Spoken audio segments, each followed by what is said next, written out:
Amém. Não se assenta ainda não, irmão?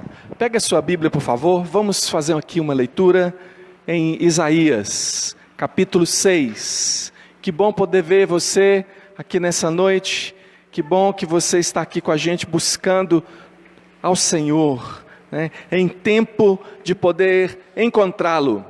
Quero ler com você, capítulo 6 de Isaías, do verso 1 até o verso 5.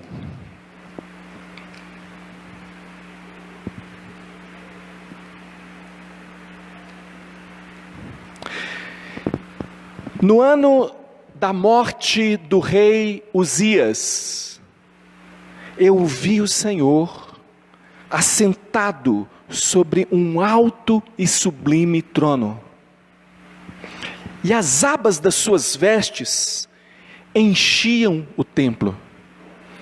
Serafins estavam por cima dele, cada um tinha 6 asas, com 2 cobriam o rosto, com 2 cobriam os pés, e com 2 voava. E clamavam uns aos outros, dizendo: Santo, Santo, Santo é o Senhor dos exércitos, toda a terra está cheia da sua glória. Os umbrais das portas se moveram com a voz do que clamava, e o templo se encheu de fumaça. Então eu disse: ai de mim, estou perdido, porque sou homem de lábios impuros e habito no meio de um povo de lábios impuros, e os meus olhos viram o Rei, o Senhor dos exércitos. Vamos orar mais uma vez. Senhor Jesus, nós estamos diante da Tua palavra com a expectativa de que o Senhor, pelo Teu Espírito, fale ao nosso coração, fale ao centro da nossa vida, direcione a nossa vida. Deus, traz entendimento, ó Deus, e traz mudança para nós, em nome de Jesus Cristo, porque queremos, ó Deus, consagrar a nossa vida ao Senhor, no nome de Jesus, amém. Pode se assentar, por favor. Seus problemas acabaram. Já viu propaganda assim? Você acredita? Você acredita quando alguém chega assim dizendo: seus problemas acabaram, agora vem aí o produto que vai resolver a sua vida, a solução. Meus irmãos, a Alemanha, quando terminou a Primeira Guerra Mundial, a Alemanha estava completamente derrotada, aquele país estava humilhado, eles estavam se vendo o pior da terra, estavam pobres, literalmente, as pessoas, para comprar um pouco de pão, tinham que encher um carrinho de mão, com dinheiro, para trocar por um pouco de pão. A inflação terrível, destruída a economia, o povo passando necessidade, e no meio daquele caos todo aquele problema, toda aquela dificuldade, começa a surgir uma nova mensagem. Uma mensagem que começou a agradar muito aos ouvidos das pessoas. E essa mensagem dizia assim: nós podemos nos levantar. O povo alemão não é apenas forte, ele é o mais forte da terra. Nós não somos apenas inteligentes, nós somos os mais inteligentes. Nós podemos fazer coisas grandiosas. A nação alemã está destinada ao sucesso, basta que nós acreditemos em nós mesmos, no povo alemão. Cada um de nós precisa acreditar em si e nós vamos vencer. Você sabe quem discurso, né? Quem fazia discursos desse tipo, que foi ouvido porque era o que as pessoas queriam ouvir naquele momento. Elas estavam com a sua autoestima lá embaixo, né? E aí, como se diz aí fora, as pessoas precisam de alguém que levante a sua autoestima. Apareceu alguém com um discurso maravilhoso. Esse alguém era Adolf Hitler. E ele ensinou esse povo a se enxergar de outra forma, convenceu a eles disso e funcionou por um tempo. E esse é o problema com a idolatria. Porque os ídolos, eles parecem funcionar por um tempo. Durante algum tempo parece que dá certo, parece que funciona, mas a seguir, o que aconteceu foi a Segunda Guerra Mundial, e aí sim, a morte tomou conta da nação alemã. Depois que eles mataram muita gente fora, não é mesmo? Depois que eles arrasaram tantas pessoas, eles terminaram completamente arrasados e destruídos. O mundo, ele é mais ou menos assim, irmãos. O mundo diz para você que o que você precisa é de mais amor próprio. O que você precisa é gostar mais de si mesmo. O que você precisa é acreditar mais em si mesmo. A resposta, diz o mundo, diz a Disney, não é mesmo? A resposta está dentro do seu coração. Os coaches, né? Agora está cheio de coach aí, né? Pessoas que dão palestras motivacionais, e o que eles têm a dizer é que a resposta está dentro de você. E os jovens, os mais novos, eles acreditam numa frase que é mais velha do que eles, né? E a frase é: não acredite em ninguém com mais de 30. A frase tem mais de 30, mas é aquilo que eles pensam. Então, enquanto os homens confiam em si mesmos, aprendem a não confiar em ninguém, mas a confiar em si, Jeremias 17 continua dizendo: maldito o homem que confia no homem, aquele que confia em si mesmo, aquele que acredita tanto em si mesmo, que encontra a própria destruição. Uma boa pergunta para eu fazer para você hoje, para mim, é: onde está a sua confiança? Ou quem sabe, usando as palavras de Jesus, a pergunta que Jesus fez aos discípulos: onde está a sua fé? Onde está a sua fé? Onde está a sua esperança? Onde ela está? O livro de Isaías foi escrito assim, mais ou menos 750 anos antes de Cristo. E ele mostra uma sequência de altos e baixos na vida de Israel. Eu queria muito que você prestasse atenção. Gosto de lembrar você que quando nós falamos de história de Israel aqui, nós estamos falando de história do povo de Deus. Não é para que você somente fique sabendo as coisas que aconteceram, mas para que isso pode acontecer com você, porque você também é povo de Deus, e para que você possa comparar os comportamentos e o que aconteceu com eles, para que você não incorra nos mesmos erros que eles incorreram. Aqui então a gente vê uma sequência de altos e baixos. Começa com Isaías relatando a morte do rei Uzias. Uzias governou por 52 anos e foi um excelente rei para Israel. Ele governou num tempo em que a Síria não estava tão forte assim ainda, e o Egito não estava tão organizado. Foi um tempo em que as grandes potências do mundo, naquela época tinha muitas invasões, eles não estavam assim muito ativos, e também Uzias se voltou para o Senhor. E aí você vê nesse conjunto aí que é Deus afastando os inimigos, enquanto Uzias buscava o Senhor, e a nação foi muito abençoada, chegando assim quase que a glória que se viu nos tempos de Salomão. Quando então morre Uzias, o profeta Isaías está se questionando, como também o povo estava se questionando: o que vai ser da nossa nação agora que morreu o rei Uzias? Depois de Uzias veio Jotão, que governou 16 anos, ele também temeu ao Senhor, foi um bom rei. Mas Acás, filho de Jotão, ele já foi um sujeito que teve medo dos inimigos, e ele fez aliança com o inimigo, por exemplo, a Síria, para servir a Síria, e ele fez alguns pactos e aliança de pagar tributo mesmo.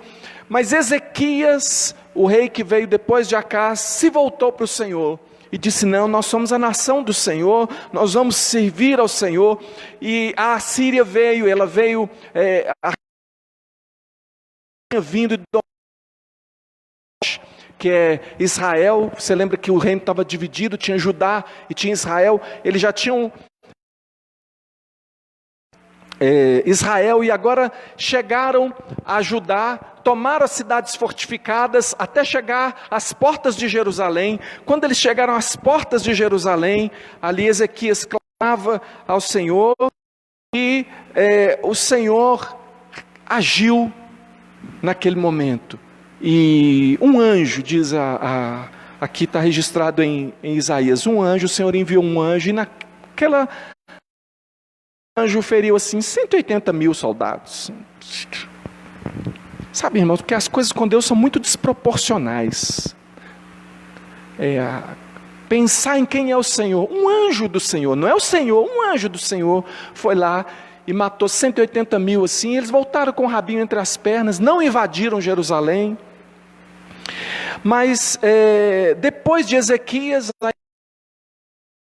Isaías quem relata, mas um rei que a Bíblia diz que não teve rei pior do que ele, foi Manassés. Não teve ninguém que fizesse mais coisas abomináveis a Deus do que Manassés. E inclusive a tradição diz que foi Manassés que cerrou Isaías ao meio. Ele cerrou o profeta ao meio, pegou uma serra e cerrou ele ao meio. E começou então, depois disso vai ter aquele declínio que vai chegar lá em Jeremias, que nós pregamos na semana passada, que foi a destruição total e a tomada de Jerusalém. Idas e vindas no relacionamento com Deus. Como é o seu relacionamento com Deus? Idas e vindas, altos e baixos, bênçãos e maldições. No quadro geral do povo de Deus aqui em Isaías, não era um quadro bom, nada bom, nada bom. E ninguém melhor para avaliar do que o próprio Deus, para dizer como é que o povo está. Porque, irmãos, a Bíblia diz em Jeremias, nós vemos isso, que o coração do homem, próprio capítulo 17, o coração do homem é enganoso. Talvez você esteja aqui nessa noite achando que está bem. Talvez você esteja aqui nessa noite achando que você está servindo ao Senhor, que está tudo em ordem. Você está até na igreja, não é mesmo? Veio até ouvir, está até prestando atenção na pregação do pastor. Uns prestam mais atenção, outros menos. E às vezes você acha que a sua vida vai bem. Mas Deus tem algo a dizer, e é quando Deus fala que a gente tem que prestar atenção. E Deus tinha algo para dizer para o seu povo, seu amado povo, o seu povo que Ele tratou, e Ele chamava da sua esposa, sua noiva. Deus chama a sua igreja de noiva. Ele sempre tratou Israel como se fosse a sua querida esposa, mas Ele diz agora a respeito dela, Ele diz que a cidade fiel se tornou prostituta. Está no capítulo 1, verso 21. Ele diz que a vinha que ele plantou resolveu dar uva brava.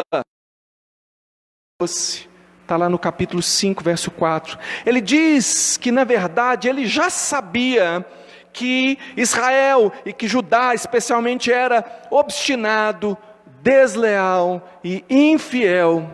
Mas ele escolheu a Israel como sua noiva, está lá no capítulo 61 de Isaías. Porém, ela, por causa da sua infidelidade, estava agora separada dele. Verso 2 do capítulo 59. Essa é a descrição. Eu vou ler aqui um pequeno trecho de Isaías que demonstra melhor, descreve melhor como é que Deus está vendo esse povo. E aqui nos olhos de Isaías dizendo o que ele está vendo.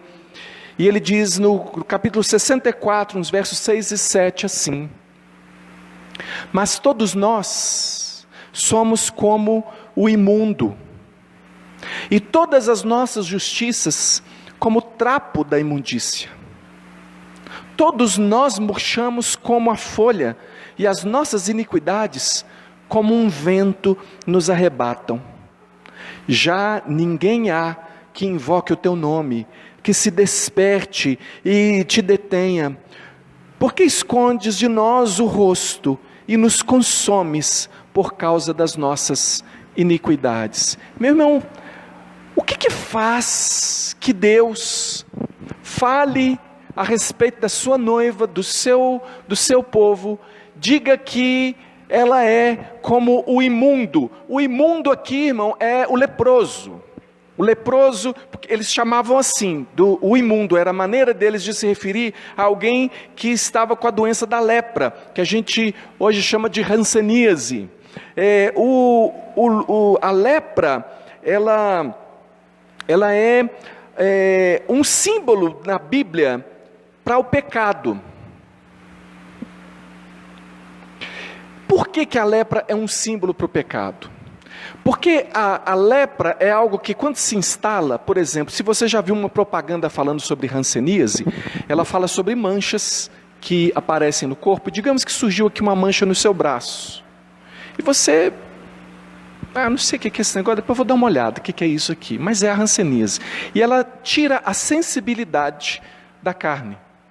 Imagina que você vai mexer lá na panela de trás do fogão e a chama está acesa aqui na primeira trempe. Você pode queimar a sua carne até sangrar, até cair pedaço da sua carne, fritar, assar a sua carne, sem que você sinta que está sendo destruído. Por isso que a lepra é símbolo do pecado, porque o pecado causa insensibilidade. E aí que está o perigo, e aí por isso que nós pregamos em nome do Senhor Jesus, e é por isso que nós pregamos, desejando, orando, pedindo que o Espírito Santo acorde você, levante a mim e você, para que nós tenhamos sensibilidade e nos desviemos do pecado. O pecado ele se instala e ele tira a sensibilidade e ele leva a uma degeneração e à morte. Eu me lembro de ter participado de um grupo de pessoas com problemas com vícios, e eu estive naquele grupo com todo respeito às pessoas ali. Era um grupo tipo AA, sabe, um tipo de narcóticos anônimos, esses grupos que se reúnem para conversar sobre o vício. Eu pedi autorização deles para participar, mesmo que eu não fosse uma pessoa que me identificasse com o problema, porque é uma questão que ao participar do grupo você precisa se identificar como alguém que está em luta com aquele problema. Eu disse: olha, eu sou pastor e eu preciso ajudar pessoas, eu quero entender melhor, eu gostaria de ouvir vocês, eu queria saber o que vocês têm a dizer, e se vocês me permitirem, eu gostaria de participar. E aí perguntaram às pessoas que estavam na roda se eles permitiam que eu participasse, então eu participei. Naquele grupo, o facilitador, ele disse algo que eu nunca mais esqueci na minha vida. Ele disse assim, olha, o problema que nós temos, a doença que nós temos, se chama adicção. Adicção vem de adicto, que significa escravo. E a doença que nós temos então, ela é uma doença incurável, é uma doença progressiva, é uma doença que leva à morte, mas é uma doença tratável. Eu falei, nunca ouvi uma descrição tão perfeita a respeito do pecado. Porque como que o pecado se manifesta, irmão, é diferente de um para outro. Tem pecado que faz cambalear, eu costumo dizer, e tem pecado que não faz cambalear. Todos os dois destroem, todos os dois levam a uma vida miserável, todos os dois conduzem ao inferno, porque o pecado, o salário do pecado é a morte. Mas eu entendi e eu vejo esse princípio da lepra da mesma forma, porque o pecado é algo, irmãos, que nós não podemos ignorar. Que o pecado, se não for tratado na nossa vida, e quem trata o pecado na nossa vida chama-se Espírito Santo de Deus. Se o pecado não for permanentemente tratado na nossa vida, ele vai se instalar de novo, ele vai escravizar você de novo, ele vai levar você de volta à destruição. É por isso que Deus diz que o seu povo era como o imundo. Agora o meu povo, a minha noiva, é como o leproso, está num processo de degeneração, e esse povo é a noiva. E aí ele está dizendo, ele trata essa linguagem, né, bíblica de Deus tratar o seu povo como a esposa, ele o marido. Então, no linguajar aqui de Deus, e o linguajar que Deus usa em Isaías, nós podemos perceber que Deus está dizendo, por que o povo é o imundo agora? Por que o povo está desse jeito? Porque o povo flertou com o inimigo, quando acreditou em outros reis. Flertou. Isaías 31, 1 diz assim, ai dos que descem ao Egito em busca de socorro, e se estribam em cavalos, e que confiam em carros, porque são muitos, e em cavaleiros, porque são muito fortes, mas não atentam para o Santo de Israel, nem buscam ao Senhor. O que é o flerte? Por que eu estou dizendo aqui que o povo de Israel flertou com o inimigo? O flerte é uma troca de olhares. O flerte, aquele que flerta, ele muitas vezes não tem a intenção de trair. Se você pergunta a uma pessoa assim, você está traindo a sua esposa? Você está traindo seu marido? Que é isso? Não, que eu achei que você trocou um olhar ali, você deu uma olhada, achei que foi adequado. Não, que é isso? Não, e tal, não. Porque a pessoa que flerta com o inimigo, a pessoa que flerta, ela mente para ela mesma, ela quer acreditar que está tudo normal. Israel fez aliança, sabe? Que Israel não ia abandonar Deus. Se você perguntasse, ô Israel, você está querendo por acaso se voltar para os deuses do Egito? Eles diriam, jamais, no Egito escravo fui, sim, ó sim, como diz a música antiga, né? Não, está louco? Nós queremos só o seguinte, é porque a Síria, pensa, a Síria estava do lado de cá, no norte, tá? O Egito aqui no sul, Israel no meio.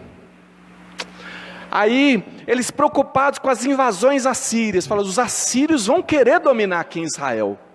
Nós precisamos ter amigos fortes.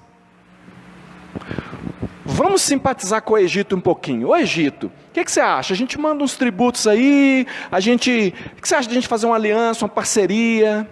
Gente, até hoje o mundo é assim, não é? Não estão essas negociações aí?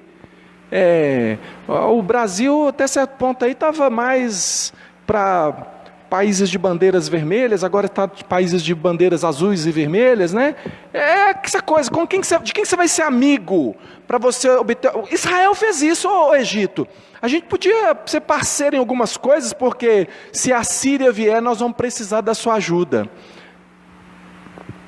Só que Deus está dizendo assim, por que é que vocês estão procurando ajuda com o inimigo? Por que é que vocês não se voltam para mim? Por acaso eu não tenho sido Deus suficiente para vocês?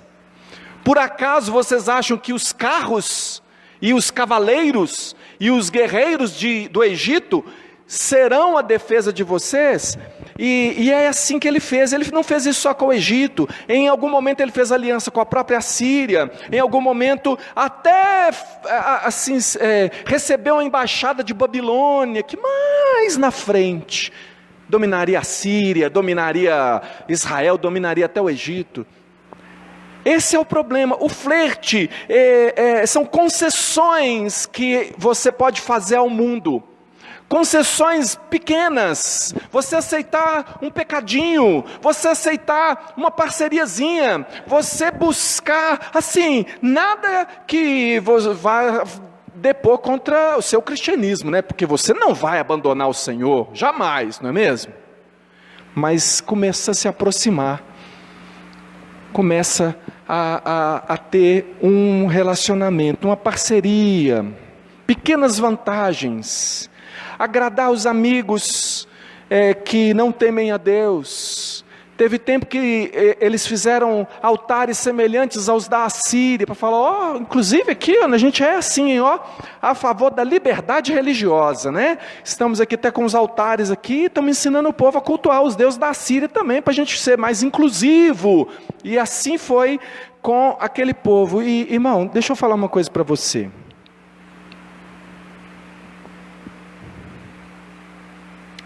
As águas correm para o mar. Sabia? Nunca vi água subir a serra. Você já viu? água subindo a serra? Você já viu?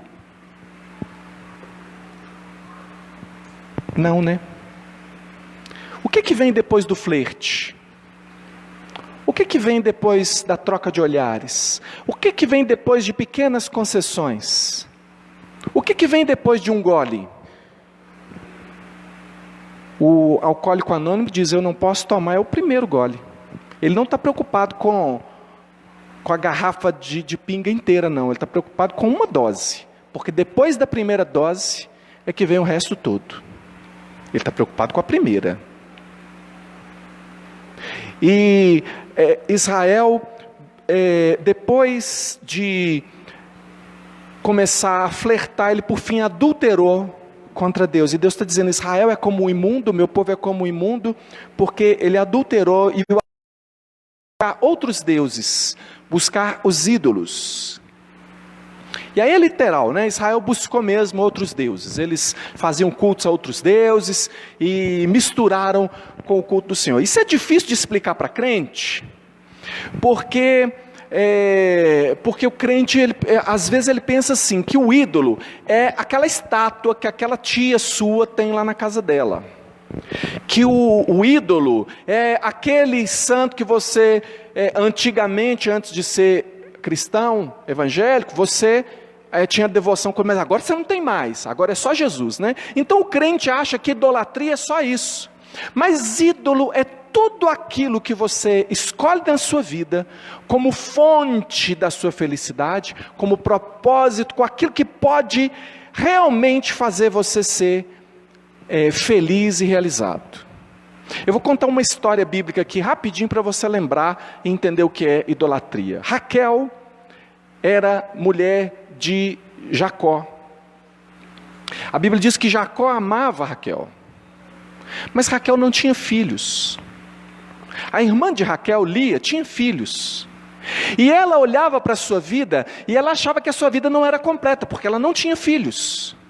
E ela dizia, eu só serei mulher mesmo de verdade, eu só serei realizada, feliz, o dia que eu tiver filhos. Um dia ela chega para o marido dela e diz para Jacó assim, Jacó, dá-me filhos, senão morrerei. Jacó teve um pouco de senso de Deus para dar a ela uma resposta muito séria para a gente pensar, para ouvir e pensar. Ele disse assim, estou eu por acaso no lugar de Deus que não te deu filhos? Ele denunciou a idolatria dela, falou assim, você está buscando filhos na pessoa errada. Eu sou o marido, é claro que é no relacionamento marido e mulher que virão os filhos, mas o Senhor é quem concede filhos, não é relação sexual que produz o filho, o Senhor dá o filho. Você está por acaso olhando para mim pensando que eu sou Deus? Sou capaz de satisfazer a sua necessidade? A idolatria é assim, irmão, é quando alguém olha para outra pessoa e diz, se eu tiver aquele namoro, eu serei feliz. Se eu tiver aquela pessoa, eu serei feliz. Se eu tiver esse emprego, eu vou ser feliz. Se eu passar a ganhar tanto, eu vou ser feliz. Se eu passar no vestibular, eu vou ser feliz. Eu preciso entrar na faculdade, depois eu preciso sair da faculdade, depois eu preciso desse emprego, depois eu preciso ganhar tanto, eu preciso, e aquelas pessoas, a gente sabe estatisticamente, que muitas pessoas que têm atentado contra a própria vida, suicidam-se, porque tem tudo. Há muitos motivos para o suicídio, mas países ricos, como o Japão, por exemplo, têm altíssimos índices de suicídio, porque as pessoas têm tudo e ao mesmo tempo não têm nada, porque nenhum ídolo pode satisfazer você, nenhuma posse, nenhum dinheiro, nenhuma pessoa nesse mundo é capaz de dar a você o que você precisa, porque você foi criado para ser imagem e semelhança de Deus. A imagem, irmão, você olhou no espelho antes de sair de casa? Olhou. Você estava lá? No espelho estava, né? Olhou? Estava lá. A proximidade com o espelho é que fez refletir a sua figura. Agora, você acha que a sua figura ainda está lá no espelho? Não está, por quê? Porque você está longe. Quando você está longe de Deus, Você não reflete, porque você é o espelho, você é a imagem. Imagem e semelhança de Deus. Quando você não está perto de Deus, quando você não tem relacionamento com Deus, você não consegue, mesmo que você queira, expressar a imagem de Deus. O propósito da sua vida é viver como Deus aqui nessa terra, viver assim, não ser Deus, mas viver a imagem e semelhança de Deus. A essência de Deus é o amor. É doar, não é ter, não é reter, é viver para a glória dele. Então as pessoas perdidas aí, elas estão à procura de realização. E às vezes os crentes que caem nas mesmas conversas do inferno, porque você precisa gostar mais de você, você precisa melhorar a sua autoestima, você precisa essa conversa de coach. Aí os crentes vão e às vezes estão buscando felicidade nas mesmas coisas que o mundo, procurando às vezes até usar Deus. Assim, agora que eu sou crente eu vou ser abençoado, eu oro para o Deus verdadeiro, estou na vantagem, porque os ímpios eles oram para os mais fracos, eles fazem pedido para os demônios, ou fazem pedido para ninguém, eu pelo menos estou pedindo a Deus. Então ele tem a ideia de que Deus está aí para ajudar ele a conseguir os ídolos. Só que o dia que ele consegue aquilo, ele vê que é vazio. É o santo do pau oco.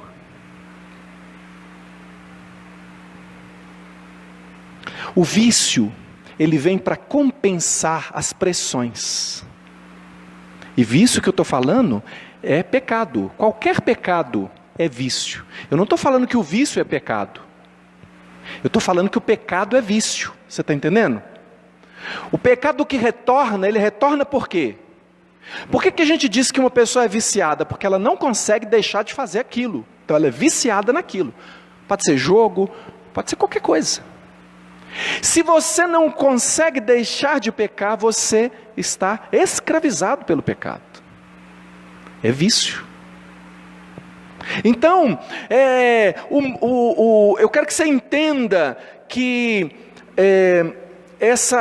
quando vem essas pressões, às vezes a pessoa quer uma compensação, quer um alívio, e o ídolo está sempre mais perto. Só que no adultério, deixa eu explicar para você a diferença do adultério para o divórcio. O adultério, ele é praticado escondido, ele não está à mostra, a pessoa tenta esconder. A mulher, ela está ficando com outro homem, então ela chega em casa, mas assim, ela fala que ela estava com a amiga. Por que ela fala que estava com a amiga? Porque ela não quer perder o marido. Então ela conta a mentira, porque aquilo é só um escape. Eu estou falando isso, irmão, não é porque eu estou pregando sobre adultério, o adultério em si, que também funciona assim, é porque Deus chama idolatria de adultério espiritual. E tudo aquilo que você busca fora de Deus, eu vou usar isso aqui só agora. Eu vou entrar nessas conversas aqui. Eu sei que essa conversa, ela é condenada por Deus, mas eu vou entrar porque me dá assim um baratozinho, entendeu? Me dá um alívio. Eu uso a ira como um pecado, uma válvula de escape. Por quê? Porque na hora que alguém, o irado ele sente que ele tem força para arrancar isso daqui, julgar, ele acha que ele pode destruir o mundo, ele é forte, mas aquilo é pecado, e ele é fraco, e ele vai destruir, o primeiro a ser destruído é ele mesmo. Então o pecado, lançar mão desse ídolo, é aquilo que acontece com alguém que está em adultério. Por que é adultério? Porque é uma pessoa que quer Deus. Ela quer Deus. Eu não estou dizendo que ela não quer Deus. Então ela chega em casa e fala, não, mas eu amo meu marido. Se conversa com a amiga, mas você está traindo o seu marido, você vai largar ele? Não. Você vai sair da igreja? Não. Mas você não é crente? Sou. Mas por que você está fazendo isso? Não, mas eu já pedi perdão a Deus, eu amo o Senhor, eu nunca vou abandonar o Senhor. Me perdoa, Senhor, me perdoa meu marido.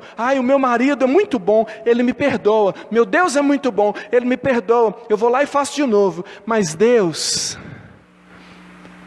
está triste, está com nojo, e está dizendo,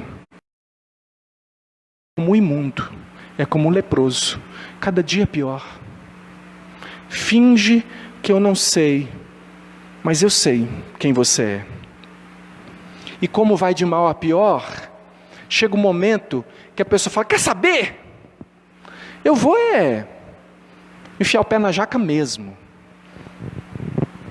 Eu vou fazer o que... E aí vem o divórcio. O divórcio é quando Deus diz, mas as vossas iniquidades fazem separação entre vós e o vosso Deus. É quando o pecado, ele vai se acumulando a ponto de que a pessoa fala assim, quer saber? Parece que o pecado faz mais sentido. E a pessoa confia em si mesma.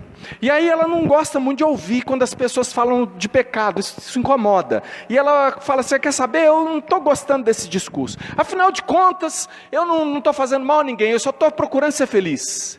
Eu não estou dando palpite na vida de ninguém. Eu estou aqui fazendo só e tal, e começa a se defender demais. E aí começa a achar que tem condição de lidar com a própria vida. E aí, Deus, ele denuncia isso aqui em Isaías. Essa autossuficiência, esse achar que você dá conta do pecado, que você consegue lidar, e que afinal de contas, vou dar uma afastada aí. Eu me garanto. Isaías 22, a partir do verso 8. Um parêntese aqui. Isaías, irmãos, é o escritor mais erudito da Bíblia. É o livro com o maior número de palavras da Bíblia. Ele é poeta, ele é exímio escritor.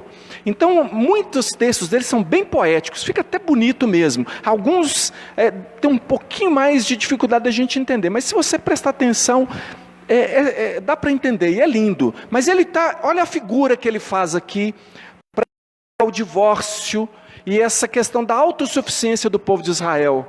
Ele diz assim, a partir do verso 8 do capítulo 22, tira-se a proteção de Judá.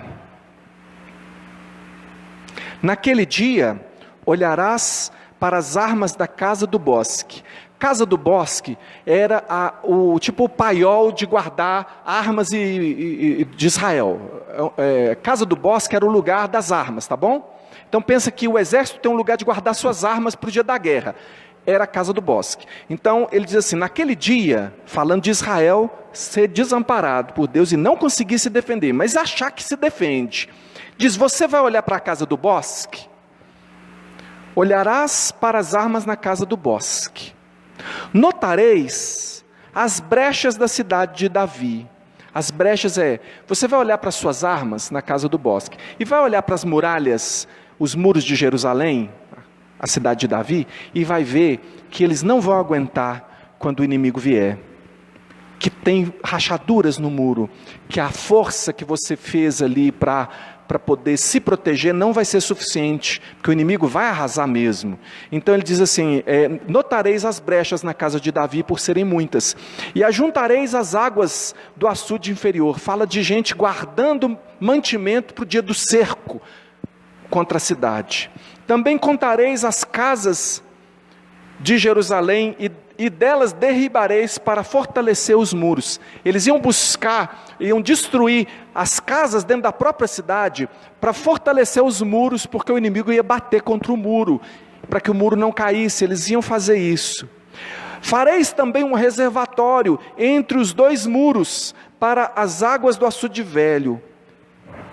Falando aqui de todos os preparativos para a guerra, e encare isso aqui como os preparativos para a vida, tá? A vida é uma luta, não é? E ele diz assim, mas não cogitais de olhar para cima. Não cogitais, quer dizer, você nem pensou em olhar para cima, não é? Para aquele que suscitou essas calamidades, nem considerais naquele que há muito as formou. Deus está dizendo aqui, deixa eu falar para você uma coisa. Povo de Deus, o problema não é o diabo. O problema não é o inimigo. O problema é quem manda o inimigo por causa do adultério, por causa do divórcio, por causa da separação de um povo que não quer fazer a vontade de Deus e somente a sua própria.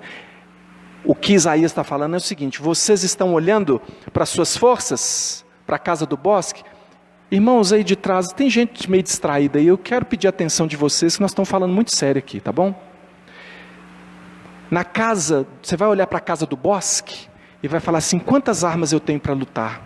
Vai olhar para o muro, e vai dizer assim, olha, o inimigo é forte, vem aí, né? Preciso fortalecer isso aqui. Ó, vamos guardar mantimento, a gente vai dar conta, vai dar certo.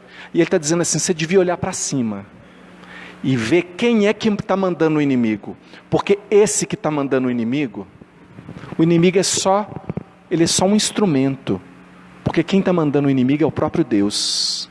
E você não vai resistir não. Quando Deus chegar para acertar as contas, você não vai dar conta não. Você acha que o que vem contra você é o inimigo, mas é Deus quem está dizendo basta de pecado, basta de sujeira, basta de coisas escondidas, basta, porque eu mesmo é quem estou enviando o inimigo. E Isaías está clamando ao povo, dizendo, vocês tinham que olhar para Deus. Mas Israel é assim, é igual um sujeito que eu conversei com ele e tal, comecei a confrontar os pecados na vida dele, e falar, olha, isso aqui está errado na sua vida, irmão. As pessoas acham que porque eu falo isso eu estou atacando, irmão, eu sou pecador igual a você, eu bebo do mesmo remédio que eu dou para você, tá bom? Eu sou uma pessoa que preciso de Deus todo dia, eu preciso que Deus mostre os meus pecados, eu preciso arrepender, e eu estou aqui buscando, e aqui a gente coloca até aquela frase lá nos nossos roteiros de pequeno grupo, né? É proibida a entrada de pessoas perfeitas, só para dizer assim, olha, nós não estamos aqui para apontar o dedo para ninguém, mas nós estamos aqui para ajudar pessoas que queiram mudança na sua vida.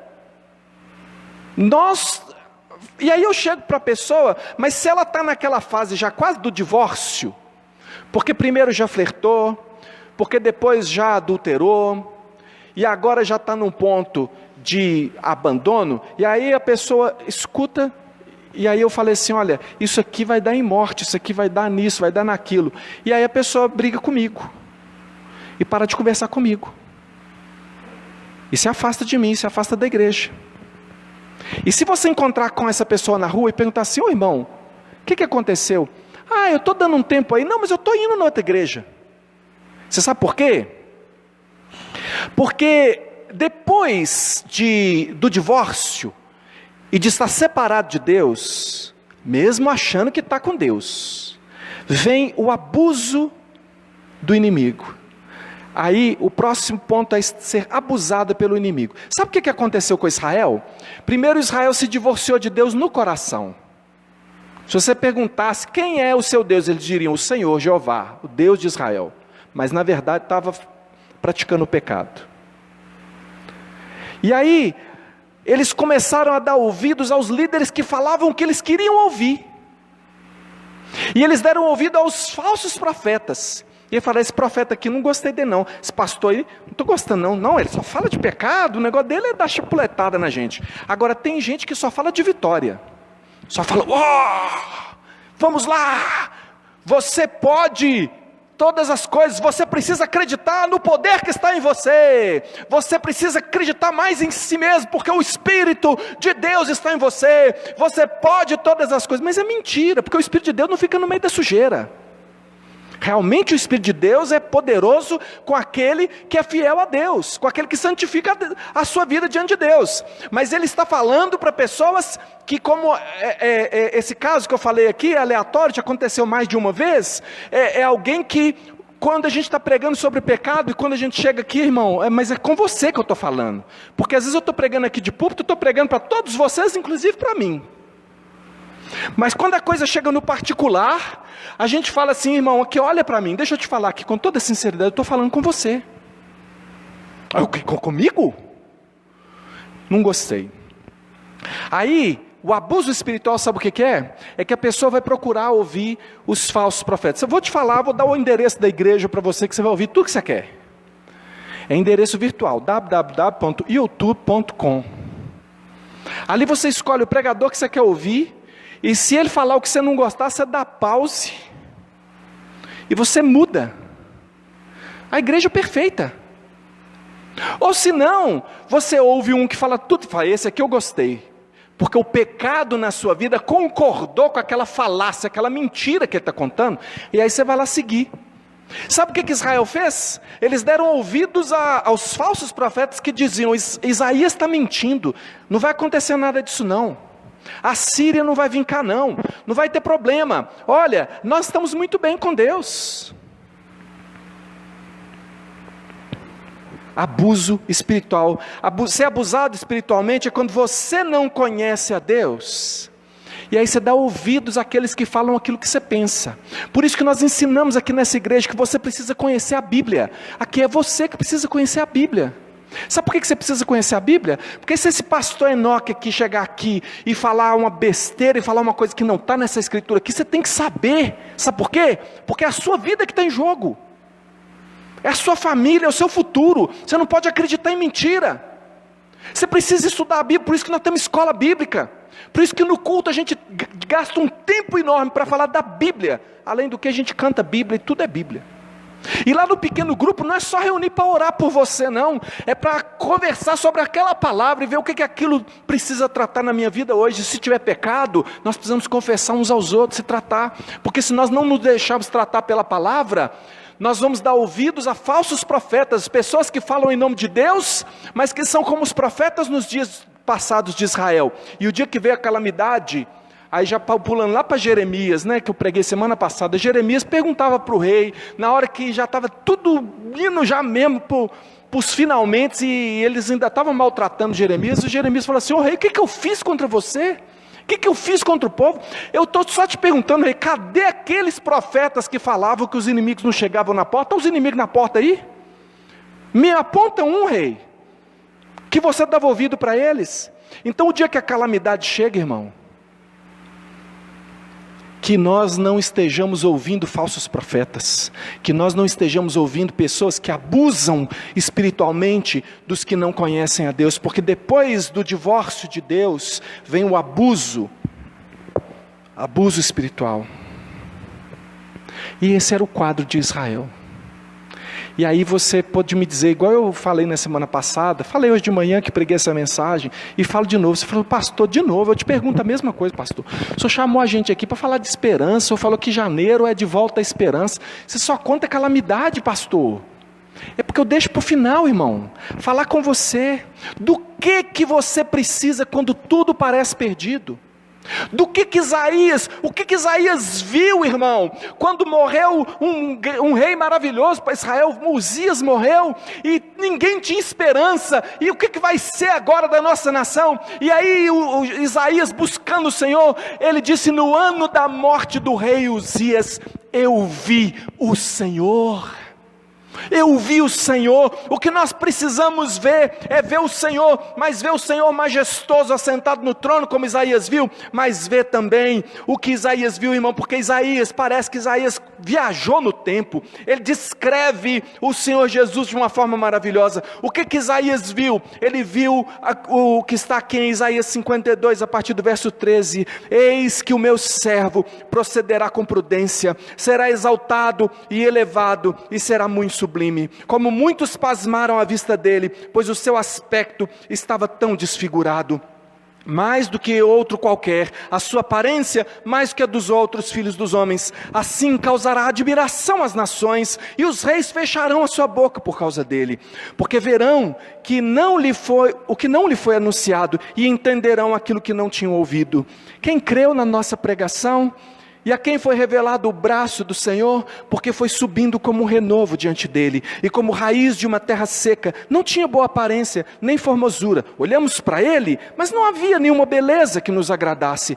Era desprezado, e o mais rejeitado entre os homens, homem de dores, que sabe o que é padecer. E como um de quem os homens escondem o rosto, era desprezado, e dele não fizemos caso. Certamente ele tomou sobre si as nossas enfermidades, e as nossas dores levou sobre si, e nós o considerávamos como aflito, ferido de Deus e oprimido, mas ele foi traspassado por causa das nossas transgressões, e esmagado por causa das nossas iniquidades. O castigo que nos traz a paz estava sobre ele, e pelas suas feridas fomos sarados.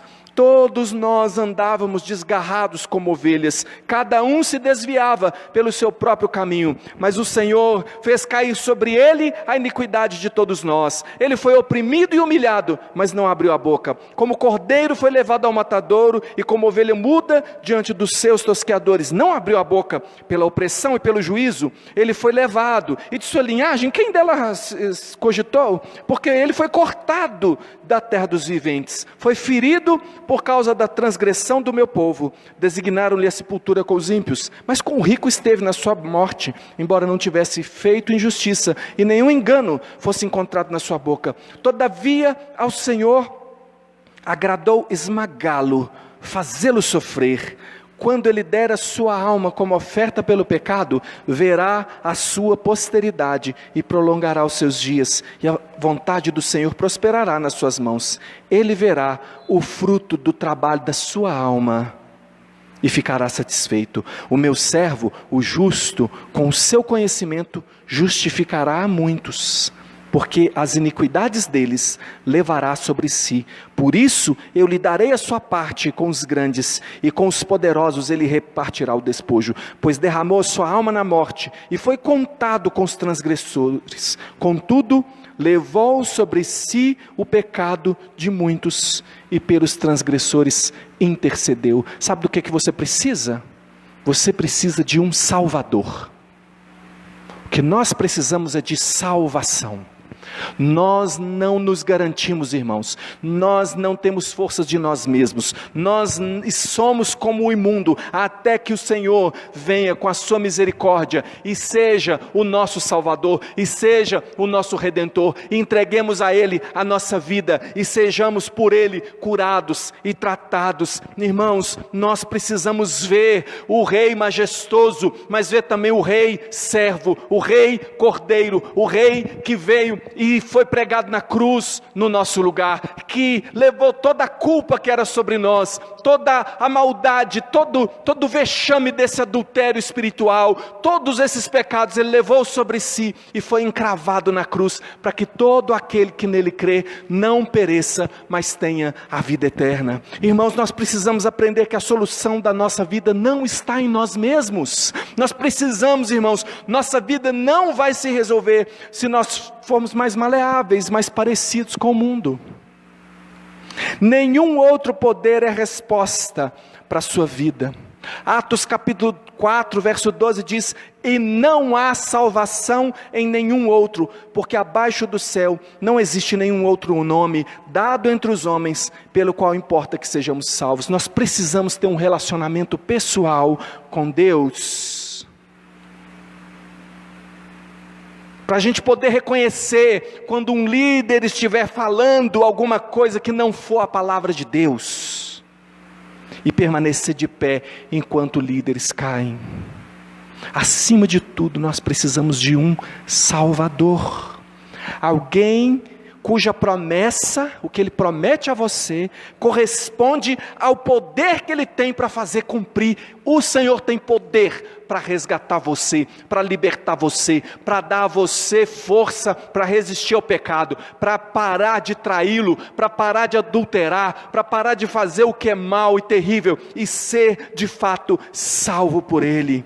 Isaías 61, eu queria que você fechasse os seus olhos para ouvir, porque um dia o próprio Senhor Jesus se levantou na sinagoga e disse isso: o Espírito do Senhor Deus está sobre mim, porque o Senhor me ungiu a pregar boas novas aos pobres, enviou-me a curar os quebrantados de coração, a proclamar libertação aos cativos, a pôr em liberdade os algemados, e a apregoar o ano aceitável do Senhor, o dia da vingança do nosso Deus, a consolar todos os que choram, e a pôr sobre os que choram em Sião uma coroa em vez de cinzas, óleo de alegria em vez de pranto, manto de louvor em vez de espírito angustiado. E serão chamados carvalhos de justiça, plantados pelo Senhor para a sua glória. Reconstruirão as antigas ruínas, restaurarão os lugares anteriormente destruídos, e renovarão as cidades arruinadas. destruídas de geração em geração. Estranhos se apresentarão e apacentarão os rebanhos de vocês. Estrangeiros serão seus lavradores e vinhateiros. Mas vocês serão chamados sacerdotes do Senhor e serão conhecidos como ministros do nosso Deus. Comerão as riquezas das nações e se orgulharão do que era a glória delas. Em lugar de vergonha, vocês terão dupla honra. Em lugar de afronta, exultarão na herança recebida. Por isso, em sua terra, possuirão o dobro e terão perpétua alegria. Porque eu, o Senhor, amo a justiça e odeio a iniquidade do roubo. Em fidelidade lhes darei a sua recompensa, e com eles farei aliança eterna. A posteridade deles será conhecida entre as nações, e os seus descendentes no meio dos povos. Todos os que os virem reconhecerão que eles são família bendita do Senhor. Tenho grande alegria no Senhor, a minha alma se alegra no meu Deus, que me cobriu de vestes de salvação e me envolveu com um manto de justiça, como noivo que se adorna de turbante, como noiva que se enfeita com suas joias. Porque como a terra produz os seus renovos e como o jardim faz brotar o que nele se semeia, assim o Senhor Deus fará brotar a justiça e o louvor diante de todas as nações. Só o nosso Deus podia nos dizer isso.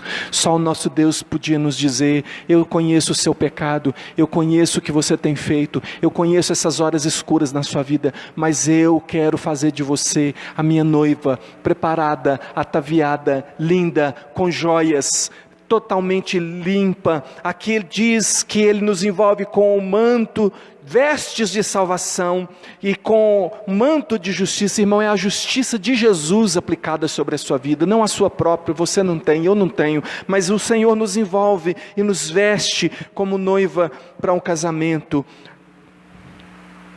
Você está cansado de más notícias?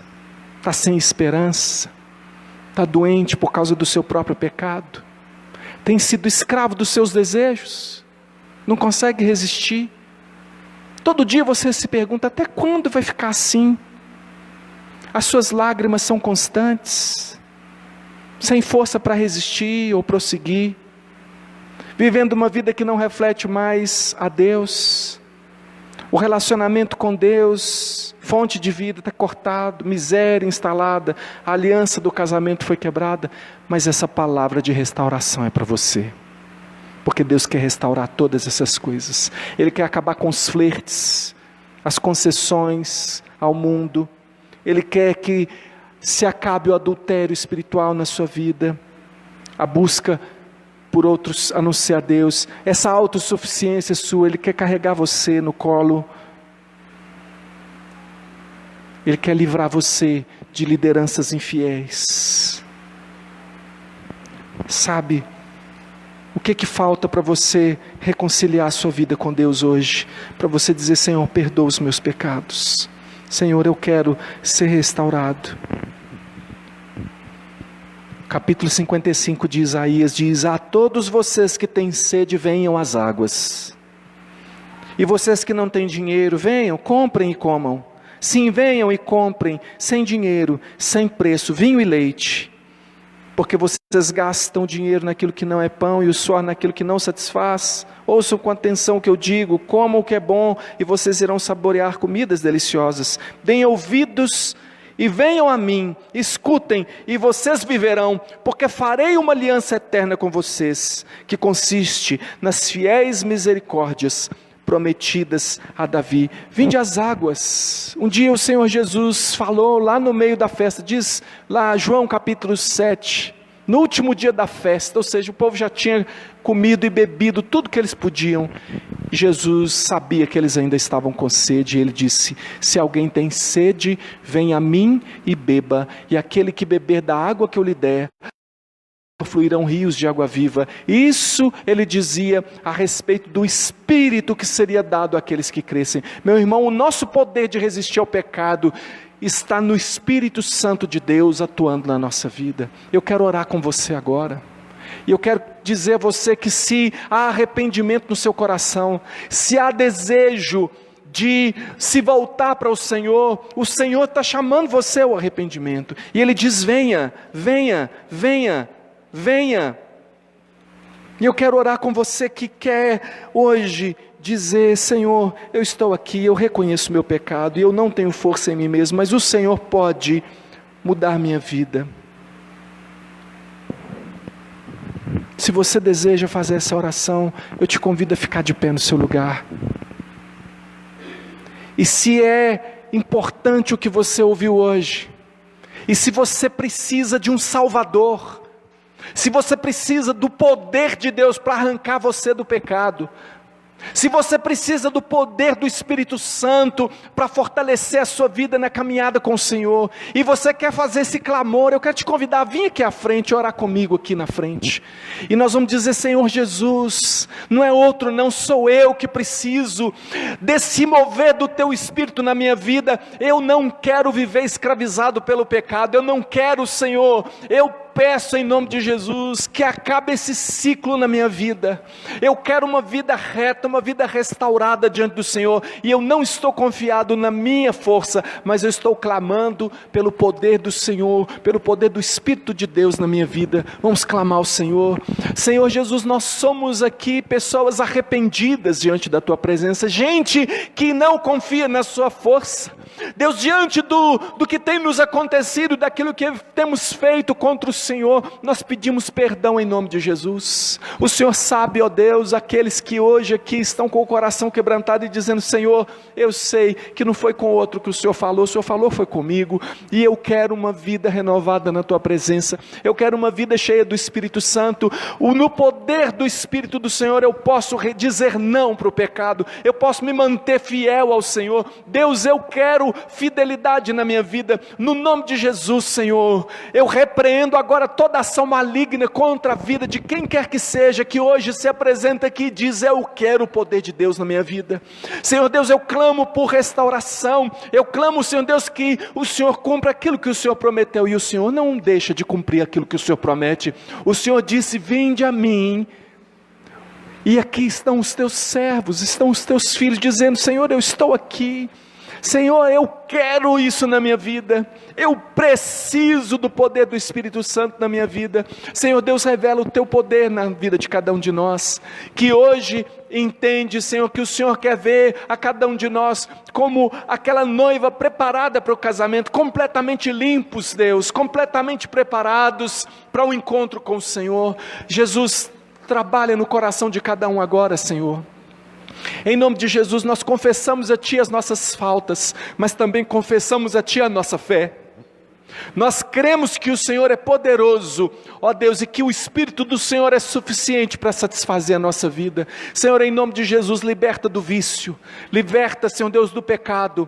Ó Deus, que quando a tentação do pecado e do vício vier, cada irmão, cada irmã que possa dizer: maior é o Senhor na minha vida, eu vou me satisfazer do Senhor, eu vou resistir até que o Senhor me dê libertação completa, eu vou esperar pela boa ação do Senhor, e mesmo que o pecado me atrair, eu vou dizer não em nome de Jesus. Senhor, que a força deles não seja a força própria, não seja cada um aqui dizendo: eu me garanto, mas dizendo: eu confio naquele que me deu todas as garantias, que aquele que começou a boa obra na minha vida há de completá-la até o dia de Cristo Jesus, que mesmo no meio do pecado o Senhor tem me dirigido palavras de amor e de aceitação e de perdão, e nós cremos no perdão do Senhor. Por isso nós declaramos, Senhor, que nós precisamos de salvação, mas que nós temos salvação em Jesus Cristo, o nosso Senhor, o nosso Salvador. Deus, põe a Tua mão agora sobre cada irmão, cada irmã,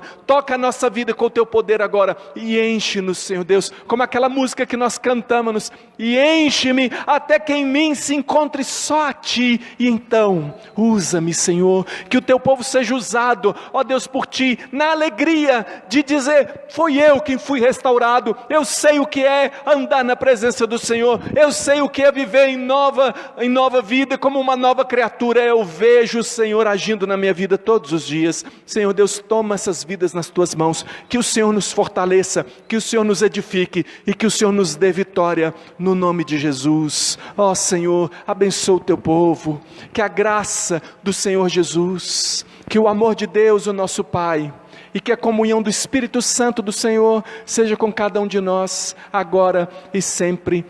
Amém. Irmãos, antes de nos dispersarmos aqui, eu preciso dizer uma coisa muito importante para você. Muitas pessoas, quando fazem uma oração como essa, às vezes se lembrando de pecados e de questões na sua vida, costumam às vezes dizer assim: agora é para valer. Mas elas não fazem isso da maneira certa. Por quê? Porque ainda estão tentando se garantir. A palavra de Deus diz assim: confessai as vossas faltas uns aos outros para seres curados. Eu quero incentivar você a procurar uma pessoa madura na fé, um irmão em Cristo maduro, e conversar com ele sobre alguma eventual dificuldade, algum pecado que tem conseguido vitória na sua vida, em alguma área. E que você se deixe tratar, irmão, de irmão para irmão, e que você receba ajuda. Por isso que nós temos os pequenos grupos também, para a gente poder olhar nos olhos uns dos outros, e poder perceber se tem alguma coisa acontecendo. Mas se você não abrir o coração, você vai continuar lutando sozinho. Mas se você abrir o coração, você vai encontrar irmãos que vão te ajudar na sua luta.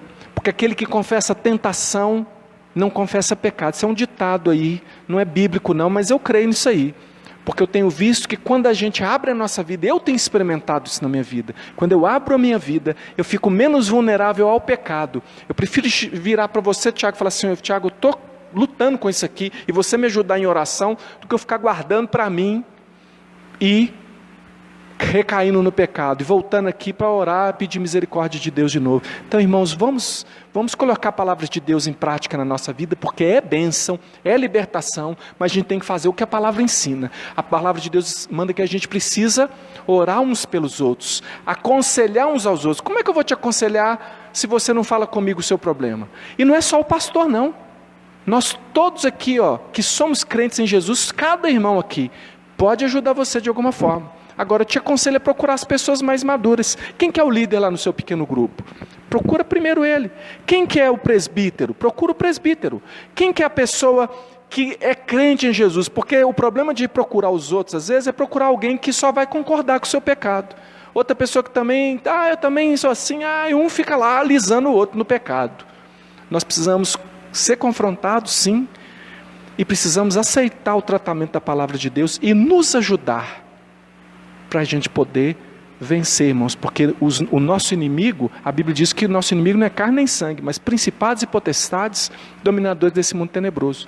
Nós precisamos nos ajudar, ministrar a palavra de Deus uns aos outros, tá bom? Então eu peço isso a você, te aconselho isso em nome de Jesus, confiar de que eu estou dando um conselho da palavra de Deus para você, e que você seja vitorioso, vitoriosa em nome de Jesus, que Satanás não encontre brecha na sua vida, não consiga nada contra você, tá bom? Deus abençoe. A gente tem um cafezinho lá atrás, 0800, né? Vamos lá conversar um pouquinho, e Deus abençoe.